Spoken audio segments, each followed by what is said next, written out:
Wednesday, July 17th, 2019.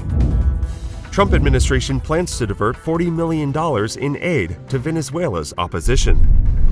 President Donald Trump's administration plans to divert more than $40 million in humanitarian aid for Central America to support the U.S.-backed opposition in Venezuela.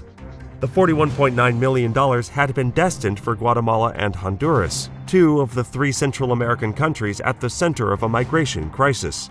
The congressional notification from the U.S. Agency for International Development said the money will instead be used for salaries, travel, communications equipment, and other needs for the Venezuelan opposition.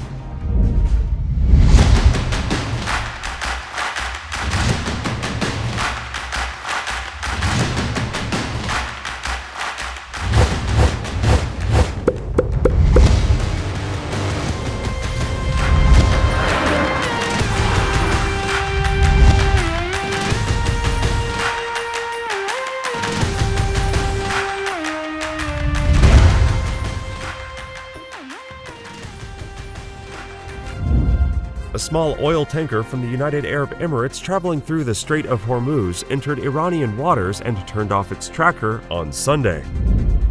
German Defense Minister Ursula von der Leyen was narrowly elected president of the European Commission on Tuesday. An alliance of Meretz, Labour, and Ehud Barak's Democratic Israel would not change the electoral balance between the center-left and the right wing. EU braces for no-deal Brexit or another delay under Boris Johnson. The European Union is bracing for either a no-deal Brexit or another delay if Boris Johnson becomes Britain's Prime Minister next week. The three-year Brexit crisis could be about to deepen as Johnson pledges to leave the EU with or without a deal on October 31st. I don't think that we're going to end up by any means with a no-deal exit. Such is the concern about the likely impact on the $18.7 trillion EU economy that European capitals are ramping up pressure on Ireland to accelerate preparations for a no-deal exit. President Donald Trump presented a bill to his cabinet aimed at boosting border security and overhauling the current immigration system to make it more merit-based. The White House projects that the federal deficit will surpass $1 trillion this year. Oregon public school students will be required to learn about the Holocaust and other genocides under a bill signed into law by Governor Kate Brown on Monday. House condemns Trump's attack on 4 congresswomen as racist. The House voted on Tuesday to condemn as racist President Trump's attacks against 4 congresswomen of color. We are a nation of immigrants. I know racism when I see it.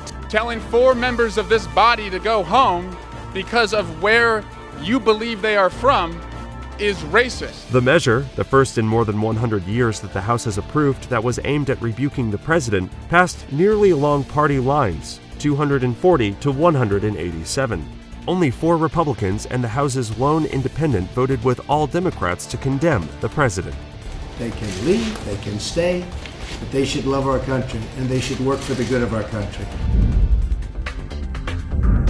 City Council Speaker Corey Johnson called out Mayor Bill de Blasio for not communicating with New York City residents enough during last Saturday's blackout.